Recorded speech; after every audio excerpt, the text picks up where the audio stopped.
વાલા મારા બાળકો, દિવ્યેશ સર તમારા ભૌતિક વિજ્ઞાનના ટીચર. ચેપ્ટર નંબર 5 માં આજના ટોપિકમાં ચુંબકત્વ અને ગૌસનો નિયમ સમજાવવા જઈ રહ્યા છીએ. આપણે પહેલા ચેપ્ટરમાં આપણે વિદ્યુતની સાથે સંકળાયેલો ગૌસનો નિયમ સમજ્યા. બેઝિકલી એ જ કન્સેપ્ટને ચુંબકત્વને લાગુ પાડવાનો વિચારી રહ્યા છે. બેમાં ડિફરન્સ શું છે એક આકૃતિ દ્વારા તમને ખાલી સમજાવી દઉં. ધારો કે મારી પાસે આવું એક ચુંબક છે. અહીંયા N ધ્રુવ ને અહીંયા S ધ્રુવ. આપણને ખબર છે અનુસાર કે N માંથી ક્ષેત્રની ક્ષેત્ર રેખાઓ નીકળી S માં દાખલ થાય અને પાછી N માં જાય. આવું અહીંયા પણ થશે. આવું ઘણી બધી ક્ષેત્ર રેખાઓ માટે તમે વિચારી શકો છો. ધેટ મીન્સ આ બધી ક્ષેત્ર રેખાઓ બહાર નીકળે છે, આ બધી ક્ષેત્ર રેખાઓ અંદર જાય છે. આવી ઘણી બધી ક્ષેત્ર રેખાનો તમે વિચાર કરી શકો છો. અસંખ્ય, અગણિત. હવે થાય શું?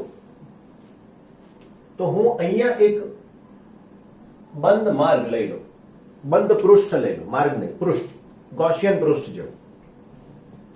તો અહીંથી જેટલી ક્ષેત્ર રેખાઓ બહાર નીકળે એ બધી જ અહીંથી દાખલ થાય. તો કહેવા એવું માંગીએ છીએ કે કોઈ વધારાની ક્ષેત્ર રેખા બાકી બચતી નથી. જેટલી બહાર નીકળી એ બધી અહીંથી દાખલ થવાની છે. એનો મતલબ કે એની સાથે સંકળાતો કુલ ફ્લક્સ 0 થઈ જશે. આવી હકીકત વિદ્યુત ભારના કિસ્સામાં થતી નથી. જેમ કે મારી પાસે અહીંયા ધન વિદ્યુત ભાર છે પ્લસ Q ને અહીંયા છે ઋણ વિદ્યુત ભાર. તો વાલા મારા બાળકો, ધનમાંથી ક્ષેત્ર રેખાઓ માત્ર ઋણમાં જ દાખલ થાય.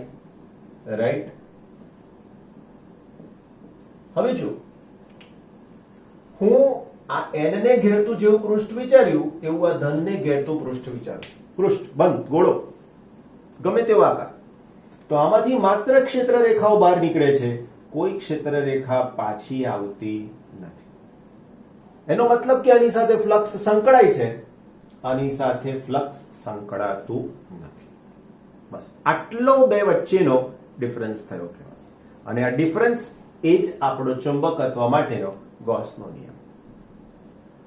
સમજાય છે વાતને? બસ આ જ હકીકતને ધ્યાનમાં લઈને આપણે આગળ વધવાનું થશે. આ જ હકીકતને ધ્યાનમાં લઈ અને આગળ વધી રહ્યા છીએ. એક બીજી આકૃતિ વિચારો.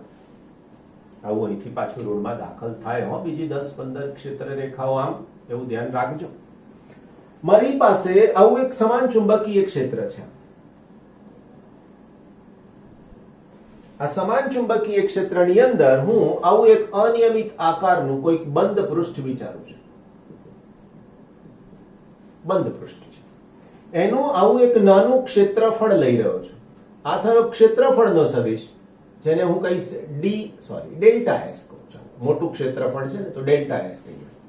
એ સ્થાન ઉપર મારી પાસે અહીંયા ચુંબકીય ક્ષેત્રનો સદિશ હશે, જેને હું કહીશ. તો આવા નાના વિભાગ સાથે સંકળાયેલું ફ્લક્સ કેટલું? તો અહીંયા લખી શકાય નાના ક્ષેત્રફળ સાથે સંકળાયેલ ફ્લક્સ, જેને હું કહી શકું સદિશ B ડોટ સદિશ ડેલ્ટા S. આવું લખાય.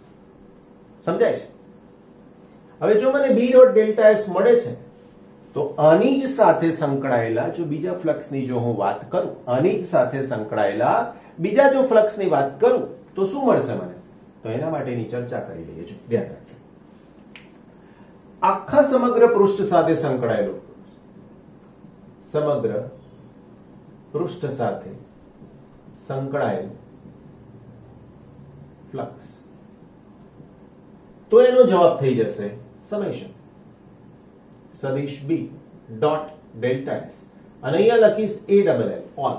ઓલ એટલે તમામ. તમામ એટલે આની સાથે સંકળાયેલા બધા જ પૃષ્ઠ આવે. પણ આ બધાની અંદર જવાબ 0 થાય. કેમ જવાબ 0 થાય? તો મારા વાલાઓ જોઈ શકો, જેટલી ક્ષેત્ર રેખાઓ દાખલ થાય જેટલી જ બહાર નીકળી જાય છે, કોઈ વધારાની ક્ષેત્ર રેખા સંકળાતી નથી. એવું દર્શાવે છે કે આની સાથે સંકળાયેલું કુલ ફ્લક્સ 0 થાય છે. આના પરથી એક મહત્વનો કોન્સિક્વન્સ, જે જુદાપણું અથવા તો જે નિર્ણય મળે છે શું છે? તો કે વિદ્યુતનો અલગ ધ્રુવ શક્ય છે, ચુંબકનો અલગ ધ્રુવ શક્ય નથી. આપણે મેગ્નેટ માટે જોયું, આ ચુંબકીય ક્ષેત્ર માટે જોયું. તો વિદ્યુતના કિસ્સામાં જો વાત કરું તો વિદ્યુત ક્ષેત્ર માટે ગૌસનો નિયમ લખું તો ખબર છે, ક્લોઝ ઇન્ટિગ્રેશન સદિશ E dot ds is equal two q ના છેદમાં એપ્સિલોન 0, જેને આપણે ફ્લક્સ ફાઈ કીધું. આ જ વસ્તુ જો મારે અહીંયા લખવાની થાય તો ડાબી બાજુ લખાય ફાઈ, જમણી બાજુ પણ લખાય ક્લોઝ ઇન્ટિગ્રેશન સદિશ b ડોટ સદિશ ds, પણ જમણી બાજુ 0 આવે. કેમ? તો કે આવો કોઈ જ એકલ ધ્રુવ શક્ય નથી. તો ચુંબકીય ક્ષેત્રની સાથે સંકળાયેલી આ બાબત તમને એક મહત્વનો નિર્ણય આપે છે કે ચુંબકનો એકલો ધ્રુવ શક્ય નથી કે જે કાં તો ક્ષેત્ર રેખાઓ બહાર આપી શકે, કાં તો ક્ષેત્ર રેખાઓ અંદર લઈ શકે. એન ધ્રુવ માત્ર બહાર આપતો હોત તો વાંધો નતો, પણ અહીંથી અંદર લઈ જાય છે ક્ષેત્ર રેખા. ઓકે, એસ ધ્રુવ એકલો અંદર લઈ જતો હોત તો વાંધો નતો, અહીંથી બહાર પણ કાઢે છે. ખ્યાલ આવે છે? એટલા માટે એની સાથે સંકળાયેલું કુલ ફ્લક્સ ઓલવેઝ 0 થાય છે.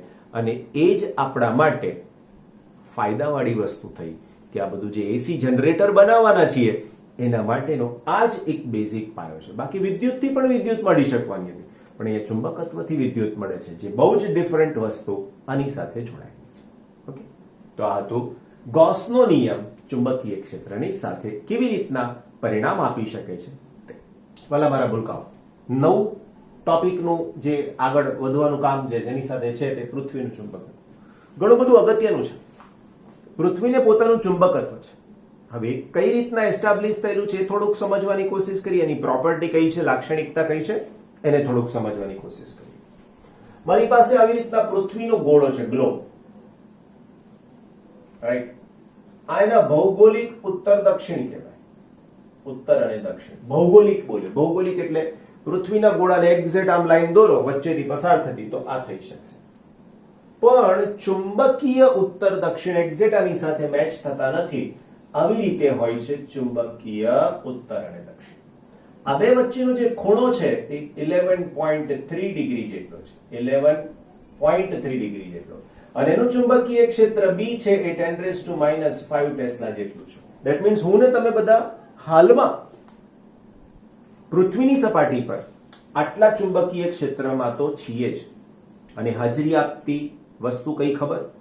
મેગ્નેટિક નીડલ, ચુંબકીય સોય, હોકાઈ યંત્ર. આ બધું એનાથી નક્કી થાય. એનાથી નક્કી થાય દિશા. તો આટલું ચુંબકીય ક્ષેત્ર તો છે જ, કઈ જગ્યાએ કેટલું છે એ પણ માપી શકાય છે. દિશા કઈ છે ઇવન એ પણ શોધી શકાય. એ પણ હાલના ટોપિકની ચર્ચાનો ભાગ છે. બરાબર? માય ડિયર ફ્રેન્ડ્સ, આ ખૂણો બતાવી દીધો. આ ધ્રુવ વચ્ચેનું અંતર પણ લગભગ 1500 કિલોમીટર જેટલું છે. આ ઉત્તર ધ્રુવ કહેવાય, આ દક્ષિણ ધ્રુવ કહેવાય. કારણ કે ખબર છે ચુંબકને આમ વીંટાળીને તમે લટકાવો તો એનો ઉત્તર ધ્રુવ ઉત્તરમાં રહે છે, દક્ષિણ ધ્રુવ દક્ષિણમાં રહે છે. એને આપણે ઉત્તર કીધો છે અને આને આપણે દક્ષિણ કીધો છે. આમાં થોડાક મતાંતર છે, ભેદભાવ છે કે જો તમે ચુંબકને આમ લટકાવી દો અને અહીંયા રાખો તો આ ઉત્તર તરફ રહે, ના દક્ષિણ તરફ રહે, તો એને દક્ષિણ કીધો અને ઉત્તર કીધો. તો ચુંબક જે અંદર વિચારીએ છીએ આ ઉત્તર છે તો એનો દક્ષિણ હોવો જોઈએ, અહીંયા દક્ષિણ છે તો તેનો ઉત્તર હોવો જોઈએ એવું આપણે માનીએ છીએ. તો અહીંયા લખી શકાય ઉત્તર અને અહીંયા લખી શકાય દક્ષિણ. ખરેખર આવું હોવું જરૂરી છે તો જ તમે એ વસ્તુને વિચારી શકો છો. સાથે સાથે બીજી વાત, ચુંબકીય ક્ષેત્રની ક્ષેત્ર રેખાઓ આમાંથી નીકળી આમ થઈ અને અહીંથી આમ દાખલ થાય છે.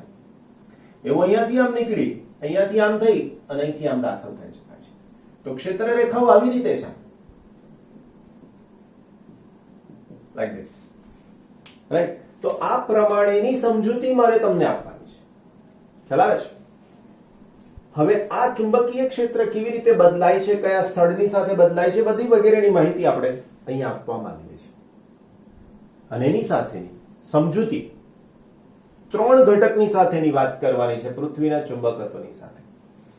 પહેલાના જમાનામાં એવું માનવામાં આવતું કે પૃથ્વીના પેટાળમાં બહુ મોટો ચુંબક છે અને એના કારણે ચુંબકત્વ છે. હાલમાં એ માન્યતા બિલકુલ ખોટી છે. એ શક્ય જ નથી. કેમ? તમે પણ જાણો છો કે પૃથ્વીના પેટાળમાં તમે ગમે ત્યાંથી અહીંયાથી અંદર જાઓ તો એનું તાપમાન વધતું જાય છે. અંદરનું તાપમાન તો બધું બહુ છે, તો પછી આની અંદર એવો ઘન ચુંબક શક્ય કેવી રીતના બને? એટલે એ માન્યતા તો બિલકુલ ભૂલ ભરેલી છે, ખોટી છે. બીજું, હાલમાં જે માનવામાં આવે છે શું છે તે? તો હાલમાં એવું માનીએ છીએ કે આ જે ચુંબક છે ને વલમ, એ પૃથ્વીના પેટાળની અંદર રહેલી જે ધાતુઓ છે, ખાસ કરીને આયન, એ પીગળેલી અવસ્થામાં છે. અને આયનની સાથે બધી ધાતુઓ પીગળેલી અવસ્થામાં છે. એના મુક્ત ઇલેક્ટ્રોન ભ્રમણ કરે છે. હવે જો મુક્ત ઇલેક્ટ્રોન ભ્રમણ કરતા હોય તો ચોથા ચેપ્ટર અનુસાર એ પોતે ચુંબકીય ક્ષેત્ર ઉત્પન્ન કરે. આવી એક રિંગ, આવી બે રિંગ, આવી તો અઢળક ગણી જ ના શકાય એવા બધા ભ્રમણ કરતા હોય તો એના કારણે આ ચુંબકીય ક્ષેત્ર અસ્તિત્વમાં છે એવું હાલમાં માનવામાં આવે છે હજુ પણ. કેમ? તો કે કોઈ અંદર જઈને આમ બીજી બાજુએ બહાર નીકળ્યું નથી. જે દિવસે નીકળશે એ દિવસે સાચી વાત ખબર પડી જશે. તમારી ઈચ્છા હોય તો પ્રયત્ન કરજો કે એક બાજુથી બીજી બાજુ, કોઈ વિઝાની જરૂર નહીં પડે, ટ્રાય કરી જોજો. ઓકે, તો આની સાથે સંકળાયેલી પહેલી ચર્ચા જે આપણે કરવા જઈ રહ્યા છીએ એ ટોપિકનું નામ છે ચુંબકીય ડેક્લિનેશન. નંબર A 5.4.1 ચુંબકીય ડેક્લિનેશન.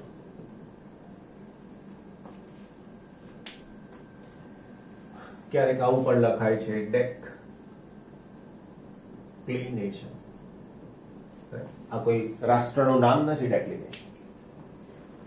આ આકૃતિમાં મારે કેટલાક શબ્દોને વ્યાખ્યાયિત કરવાના છે. તો એ શું છે હું તમને કહી દઉં. આ પૃથ્વીનો ગોળો, રાઈટ? આનો ભૌગોલિક ઉત્તર દક્ષિણ. આ પૃથ્વીનું વિષુવવૃત્ત, બરાબર છે? આ પૃથ્વીનું વિષુવવૃત્ત, જેને આપણે નામ આપી શકીએ ભૌગોલિક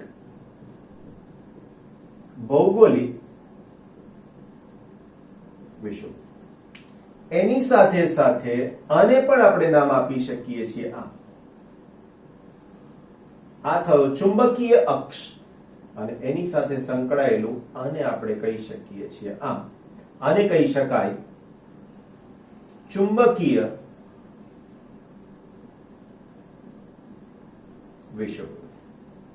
જેમ આ બંને એકબીજાને લંબ હોય, આ લાઈન અને આ લાઈન, એવું આ અને આ પણ એકબીજાને લંબ હોય. ચુંબકીય ડેક્લિનેશનમાં બીજું કશું જ નહીં વિચારવાનું. ચુંબકને દોરી બાંધીને લટકાવી દીધો, એ આમથી આમ ફરતો ફરતો ફરતો ફરતો કોઈ એક દિશામાં આમ ગોઠવાઈ ગયો, એક્ઝેક્ટ ઉત્તર દક્ષિણે સ્થળે આમ આવતું હોય તો એની સાથેનો જે ખૂણો બને એને મેગ્નેટિક ડેક્લિનેશન કહેવાય. વાત પૂરી. ફરીથી એક વાત, આ આપણે જે આકૃતિ દોરી, આમાં આ આપણી પાસે ભૌગોલિક ઉત્તર અને આ ભૌગોલિક દક્ષિણ. ચુંબકને દોરી બાંધીને ત્યાંથી તમે લટકાવી દીધું તો હવે એના માટે તમે આવું કંઈક વિચાર કરી શકો છો કે આ મેગ્નેટ છે.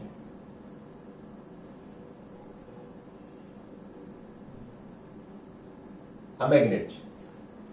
આ મેગ્નેટને તમે લટકાવેલું છે. હવે એ મેગ્નેટ જે અહીંયા ખૂણો બનાવશે, કોની સાથેનો? તો આની સાથેનો. આ જે ખૂણો બનાવશે એને તમે નામ આપી શકો છો D, અને એ D જ એ ચુંબકીય ડેક્લિનેશન થશે. That's it. તમને 2 માર્ક્સની અંદર આ નાની સરખી થિયરી પૂછે તો શું લખવાનું? બિલકુલ સહેલામાં સહેલું, મેગ્નેટિક ડેક્લિનેશન એટલે પૃથ્વીના ભૌગોલિક ઉત્તર દક્ષિણની સાથે જે તે સ્થળના ચુંબકીય ક્ષેત્રની દિશાએ બનાવેલો ખૂણો. એને વાસ્તવમાં તાદસ કરવા માટે, જોવા માટે શું કરવું જોઈએ? તો એક ચુંબકને દોરીથી બાંધીને લટકાવતા તે મુક્ત રીતે ભ્રમણ કરી શકે. જે દિશામાં સ્થિર થાય તેણે સાચી ઉત્તર દક્ષિણ દિશા સાથે જે ખૂણો બનાવ્યો હોય એને મેગ્નેટિક ડેક્લિનેશન કહેવામાં આવે છે. પૃથ્વીના જુદા જુદા સ્થળ પાસે મેગ્નેટિક ડેક્લિનેશન જુદા જુદા હોય છે. પૃથ્વીના વિષુવવૃત્તીય વિસ્તારની નજીકના ભાગમાં મેગ્નેટિક ડેક્લિનેશન ઓછું હોય છે. જેમ જેમ તમે ધ્રુવ પ્રદેશ પાસે જાઓ તેમ તેમ ડેક્લિનેશન વધતું જાય છે. ભારત દેશના બોમ્બે, દિલ્હી એ વિષુવવૃત્તની થોડાક નજીકના છે, માટે ત્યાં ડેક્લિનેશન ઓછું હશે. જ્યારે ધ્રુવ પ્રદેશ પાસે એનું ડેક્લિનેશન વધારે હશે. That's it. 2 માર્ક્સ પૂરા. કશું જ કોઈ જ માથાકૂટ નહીં. કેવું સરળ ભાષામાં છે. એના પછી છે બીજું મેગ્નેટિક ડીપ એંગલ. 5.4.2 ની જો વાત કરું તો એમાં આમાં પહેલું તત્વ હતું નંબર 1 આ હતો, રાઈટ. હવે એની સાથે જોડાયેલો બીજો નંબર છે જેને આપણે નામ આપીએ છીએ મેગ્નેટિક ડીપ એંગલ. ખૂણો છે. જે રીતે પહેલા ટેક્સ્ટબુકમાં સમજાયું છે એ જ રીતના હું સમજાવવાનો પ્રયત્ન કરીશ અને પછી વાસ્તવિકતા શું છે એ સમજાવવાનો પ્રયત્ન કરીશ, જેથી કરીને તમને એ વાસ્તવિકતાને આધારે કેટલાક પ્રશ્નો પૂછાય છે એમસીક્યુમાં ખાસ, એ હું તમને અહીંયા સમજાવી શકીશ. તમે એવું જોઈ શકો છો કે અહીંયા ક્ષેત્રની ક્ષેત્ર રેખાઓ લંબ છે, જ્યારે અહીંયા એ સપાટીને સમાંતરે છે, પાછી અહીંયા લંબ છે. બસ આ દર્શાવતી બાબત એટલે મેગ્નેટિક ડીપ એંગલ. એટલે હવે હું અહીંયા શું કરું છું તો કે મારી પાસે આ પૃથ્વીનો અગેન ગોળો દોરવામાં આવે છે. વર્તુળ દોરતા આવડી જશે સરસ મજા. આ પૃથ્વીનું કેન્દ્ર છે, અહીંયાથી ધ્રુવ બતાવ્યો છે, રાઈટ. હવે મારે અહીંયાનું કોઈ એક સ્થળ બતાવવાનું છે. આ સ્થળ પાસેનું સાચું ચુંબકીય ક્ષેત્ર એની દિશાને હું અહીંયાથી બતાવી શકું બી અને ઈ.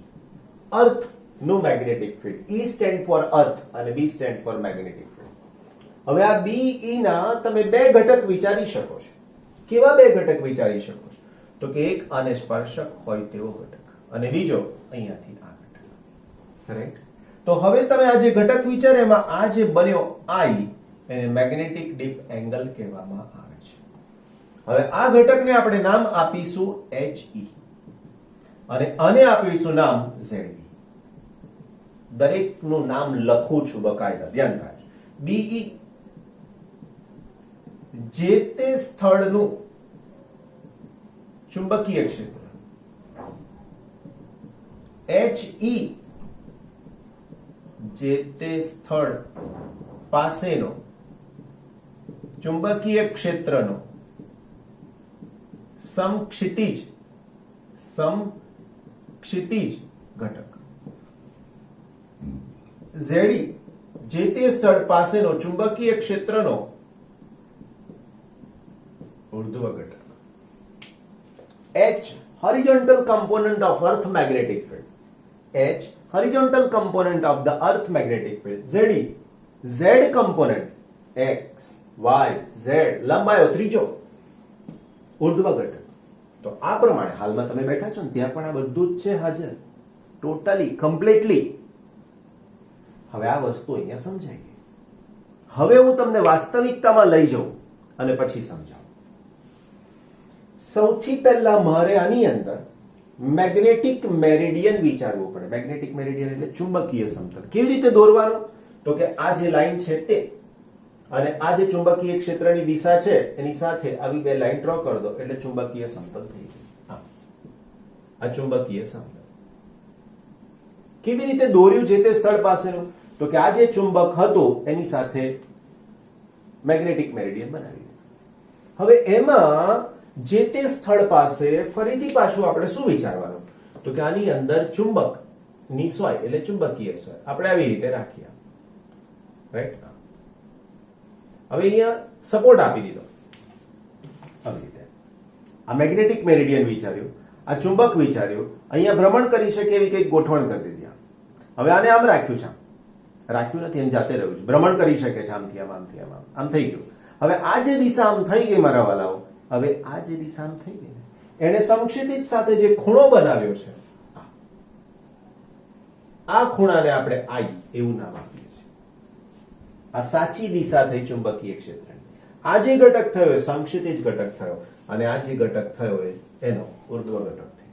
આ વાસ્તવિક ચિત્ર તમને ખબર પડી શકે એમ છે. હવે આ બધાને સાથે બતાવવું છે મારે, તો હું કેવી રીતે એને દર્શાવી શકું? તો એને દર્શાવવા માટે આપણે આવી એક રચનાનો વિચાર કરીએ છીએ. આ પૃથ્વીના જે તે સ્થળનો એક ઘટક જ લીધો છે મારા વાલા, બીજું કશું છે જ નહીં, રાઈટ. આ ભાગ અહીંયા મૂકી દીધો છે. આવું તમારે વિચારવાનું છે. અહીંયાનું પોઈન્ટ P છે ને, તો આ પણ પોઈન્ટ P જ છે, એવું વિચારી લો. હવે સૌથી પહેલા ત્યાંથી મને ચુંબકીય ક્ષેત્રને બતાવશે. આ આકૃતિને તમે આમ આવું થઈ જાય ને એવું વિચારજો. બસ આ એક્ઝેક્ટ મેચ થઈ જશે. જો હું આની અંદર ચુંબકીય ક્ષેત્રનો ઘટક વિચારું તો આને અહીંથી આમ બતાવીશ. આ ચુંબકીય ક્ષેત્ર મૂળ થઈ ગયું, જેને BE નામ આપ્યું. હવે એની સાથે સંકળાયેલા બીજા બે ઘટક મારે દર્શાવવાના, તો એ કામ થઈ જશે. આને કહીશ હું HE, horizontal component of the earth magnetic field, અને કહીશ ZE. રાઈટ? ક્લિયર? એની સાથે સાથે અહીંયા આ D બતાવીશું અને આ બે વચ્ચેનો ખૂણો છે ને I કહીશું. D ચુંબકીય મેગ્નેટિક ડિક્લિનેશન. ખ્યાલ આવી ગયો? હવે આની સાથે સંકળાયેલી કેટલીક બાબતો જે આપણી ટેક્સ્ટ બુકમાં બહુ સીધે સીધું સમજાઈ દીધું છે ને આપણે થોડુંક ડીપમાં જવાનો પ્રયત્ન કરીએ. પૃથ્વીની સાથે સંકળાયેલા આવા ઘટકને આપણે નામ આપી શકીએ છીએ. HE માટે લખી શકાય કે HE ઇઝ ઇક્વલ ટુ પૃથ્વીના ચુંબકીય ક્ષેત્રનો સમક્ષિતિજ ઘટક, જેને હું કહું છું HE. તો HE ઇઝ ઇક્વલ ટુ મારે લખવું પડે BE cos I. આ BE નો આ દિશાનો ઘટક થઈ ગયો અહીંયા, એટલે ખૂણા તરફનો ઘટક થઈ ગયો, એટલે મેં એને cos કીધું. એવી જ રીતે આની વાત કરીએ તો પૃથ્વીના ચુંબકીય ક્ષેત્રનો ઉર્ધ્વ ઘટક થઈ ગયો, જેને હું નામ આપી શકીશ ZE, અને ZE ઇઝ ઇક્વલ ટુ સૂત્ર થઈ શકશે BE sin I. તો આ પણ એની સાથેનું કામ થયું. આગળની ચર્ચા. મારે tan I લખવું છે. આ બધા દાખલાના સૂત્રો છે. tan I is equal two sin I ના છેદમાં cos I થવું છે. એનો મતલબ કે મારે લખવું પડે ZE ના છેદમાં H. બહુ બધા દાખલા છે આના ઉપરથી. ZE ના છેદમાં H is equal two sin I ના છેદમાં cos I. આ પાછું બી લખવું લખવાનું, કઈ વાંધો નથી. લખ્યું, હવે કાઢી નાખો. તો આના ઉપરથી તમે લખી શકો છો tan I. બહુ જ બધા દાખલા છે આના ઉપરથી. છેલ્લી વાત, જો તમે BE સદિશના સ્વરૂપમાં લખવા માંગો છો તો એનો x ઘટક એટલે HE સદિશ લખાય પ્લસ ZE પણ સદિશ લખાય. કોઈ પણ સદિશનું મૂલ્ય તમે લખો છો તો આવું પણ લખાય, માનાંકમાં BE is equal to under root HE નો સ્ક્વેર પ્લસ ZE નો સ્ક્વેર. આવું પણ થાય. અને સૌથી અગત્યની છેલ્લી વાત કે જેના ઉપરથી ખૂબ જ MCQ અત્યાર સુધી પૂછાય છે, 4-5 જ પણ બહુ વાર પૂછાય છે, તો એની વાત કરીએ. આ I એ અહીંયા શૂન્ય હોય છે, એ જ I અહીંયા π/2 હોય છે, એ જ I અહીંયા π/2 હોય છે. હવે તમે આના ઉપરથી કેવા ને કેટલા MCQ બને હું તમને સમજાવું. પહેલી વાત, પૃથ્વીના ચુંબકીય ક્ષેત્રની ક્ષેત્ર રેખાઓ પૃથ્વીને સપાટીને સમાંતર ક્યાં હશે? તો કે એના વિષુવવૃત્ત પર. એના સપાટીને લંબ ક્યાં હશે? તો કે એના ધ્રુવ પર. બે MCQ થઈ ગયા. બીજું, આ જો લંબ છે તો એને અનુરૂપ tan નું મૂલ્ય કેટલું થાય? આ સમાંતર છે તો એને અનુરૂપ tan નું મૂલ્ય કેટલું થાય? આ લંબ છે તો એને અનુરૂપ ZE નું મૂલ્ય શું થાય? અને આ સમાંતર છે તો એને અનુરૂપ ZE નું મૂલ્ય શું થાય? ધેટ મીન્સ પૃથ્વીના ચુંબકીય ક્ષેત્રનો ઉર્ધ્વ ઘટક એના ધ્રુવ પર હાજર છે, પરંતુ ચુંબકીય વિષુવવૃત્ત પર લંબ ઘટક હાજર નથી, ઉર્ધ્વ ઘટક હાજર નથી. એનાથી ઊંધું, પૃથ્વીના ચુંબકીય ક્ષેત્રનો સમક્ષિતિજ ઘટક વિષુવવૃત્ત પાસે મેક્સિમમ છે, જ્યારે ધ્રુવ પ્રદેશ પાસે એ શૂન્ય છે, એટલે હાજર નથી. ખ્યાલ આવે છે? આની સાથે સંકળાયેલા આવા ઘણા બધા MCQ ખૂણાની સાથે તમને પૂછી શકે છે. કોઈ એક ખૂણાનું મૂલ્ય આપ્યું હોય તો એક સ્થળ ક્યાં હોઈ શકે એ પણ પૂછી શકે. આવા અલગ અલગ કેટલીક વાર આ ડીપ એંગલ માટેનો સિમ્બોલ અલગ પણ આવે છે. આ ડીપ એંગલનો સિમ્બોલ ફાઈ પણ લેવાય છે.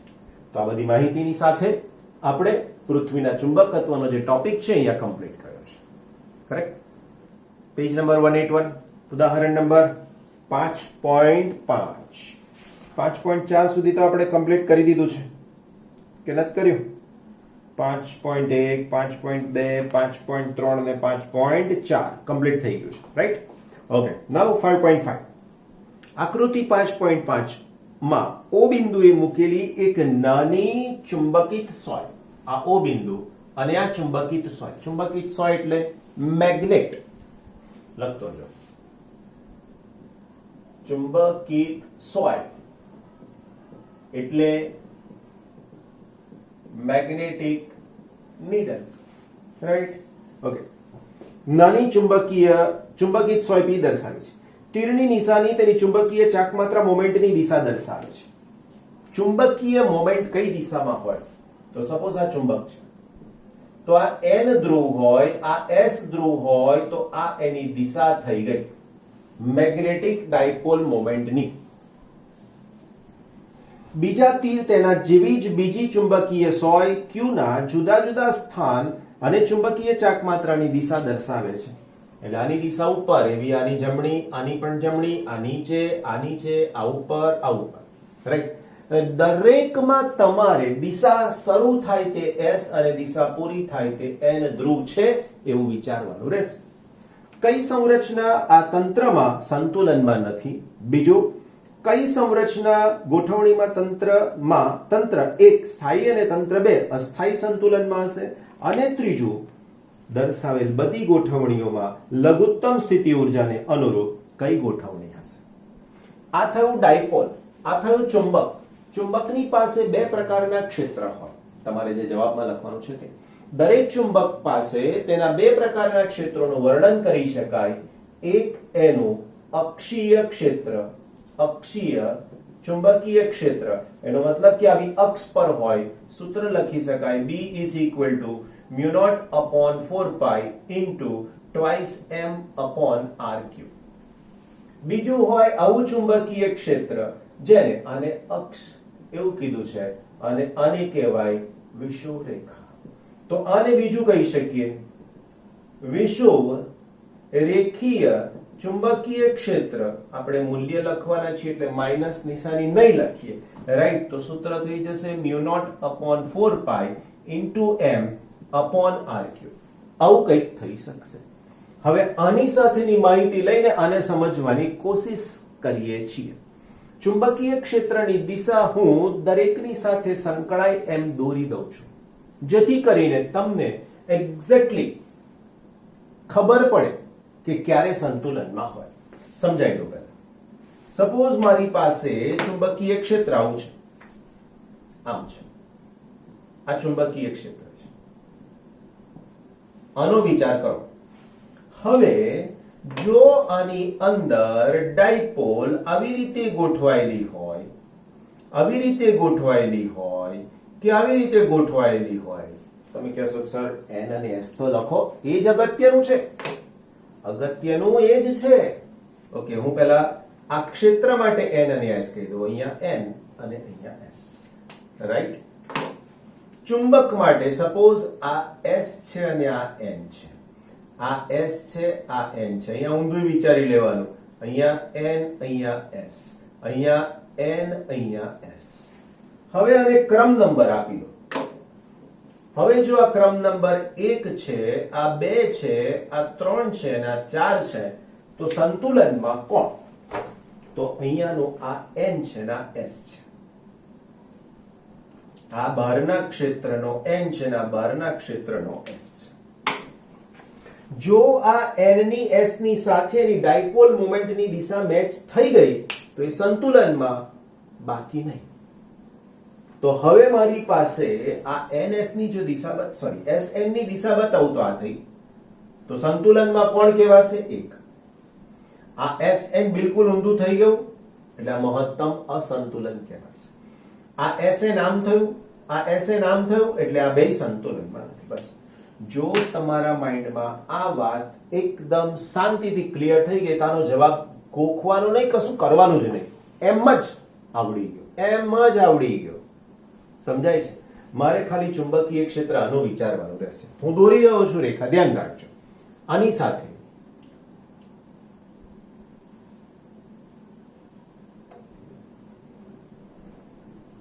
રાઈટ? આના માટે વિચારી લો.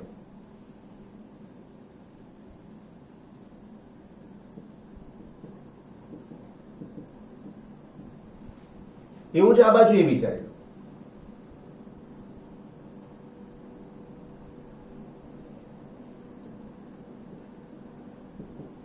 એવું જ આના માટે પણ.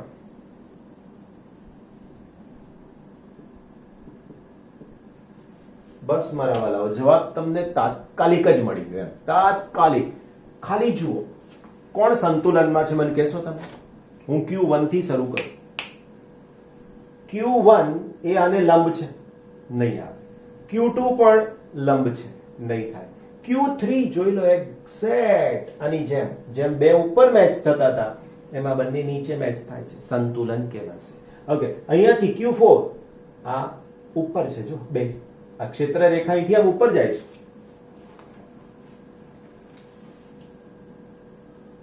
તો અહીંથી આમ ઉપર જાય છે, આમ નીચે આવે છે, ના થાય સંતુલન. ક્યારે?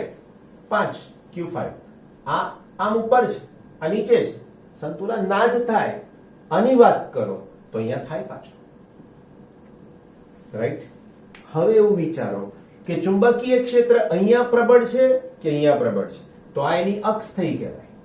અહીંયા અક્ષ થઈ કહેવાય અને અહીંયા વિષુવ રેખા કહેવાય. તો અક્ષનું ચુંબકીય ક્ષેત્ર ડબલ છે કોના કરતા? વિષુવ રેખા કરતા. એટલે અહીંયા ચુંબકીય ક્ષેત્ર 10 હોય તો અહીંયા 20 હોય. એનો મતલબ કે 20 પાસે પ્રબળતા વધારે છે. બસ મારા વાલાઓ, હવે જવાબ ખાલી વાંચી જાવ ને તો આ મોડે થઈ ગયો. જો આ ગોઠવણીની સ્થિતિ ઉર્જા એ એક ધ્રુવી ધારો કે Q, બીજી દ્વિધ્રુવી એક દ્વિધ્રુવી ધારો કે Q અને બીજી દ્વિધ્રુવી P ના ચુંબકીય ક્ષેત્રમાં હોવાથી ઉદ્ભવે છે. P વડે ઉદ્ભવતા ચુંબકીય ક્ષેત્રનું સૂત્ર BP. P નો મતલબ ઇક્વેટોરિયલ લાઈન, વિષુવવૃત્ત, -μ0 MP 4πr3. આપણે માઇનસ નિશાની લીધી છે, લઈ લેવાની આપણે, કઈ વાત. એના પછી BP, P માટે લીધું છે. આ P માટે લીધું છે એટલે એમણે BP ને BP આવું લખ્યું છે. P લખવાનું કારણ એ P સ્પેશિયલી છે એટલા માટે. ઓકે, કઈ વાત કરેક્ટ. એના પછી μ0 twice MP 4πr3. MP એ ડાયપોલ P ની ચુંબકીય ચાક માત્રા છે. MQ એ BP ને સમાંતર હોય ત્યારે સંતુલન સ્થાયી હોય છે અને જ્યારે BP ને પ્રતિ સમાંતર હોય ત્યારે અસ્થાયી સંતુલન હોય છે. બધું જ સમજાયું મારા વાલાઓ અહીંયા તમને. એ જ ઉપયોગ કર્યો આની અંદર. ઓકે, જવાબ દાખલા તરીકે Q3 ગોઠવણીમાં, Q3 એટલે અહીંયા Q3 ગોઠવણી કે જેમાં Q એ ડાયપોલ P ના લંબ દ્વિભાજક પર હોય ત્યારે Q ની ચુંબકીય ચાક માત્રા સ્થિતિ 3 પાસે ક્ષેત્રને સમાંતર છે. આથી Q3 સ્થિર છે, સ્થાયી છે. હવે પહેલા પ્રશ્નનો જવાબ. પહેલો પ્રશ્ન, કઈ સંરચના આ તંત્રમાં સંતુલનમાં નથી? તો કે PQ1 અને PQ2 જોઈ લો, લંબ છે, સંતુલનમાં. બીજું બી માં શું કીધું છે? કઈ સંરચના સ્થાયી અને અસ્થાયી સંતુલનમાં છે? તો કે PQ3 સ્થાયી સંતુલનમાં છે અને PQ6 સ્થાયી સંતુલનમાં છે. અસ્થાયી સંતુલનમાં કોણ છે? તો કે PQ4 અને PQ5 અસ્થાયી સંતુલનમાં છે. PQ6 સૌથી લઘુત્તમ સ્થિતિ ઉર્જા દર્શાવે છે. કેમ? તો કે એક્ઝેક્ટ આની અક્ષ પર છે, ક્ષેત્ર વધારે પ્રબળ છે એવું કહી દીધું. આની અંદર આ ડબલ છે એટલીસ્ટ આના કરતા. That's it. રાઈટ? એટલે કેટલાક પ્રશ્નોના જવાબ આવી સમજૂતી ઉપરથી મળે. હવે આવું ડાયરેક્ટ તમારી ટેક્સ્ટ બુકમાં કશું જ નથી, આ સમજાવવું જ પડે તો જ યાદ રહે. ગોખાય તો નહીં જ. Don't cram at all.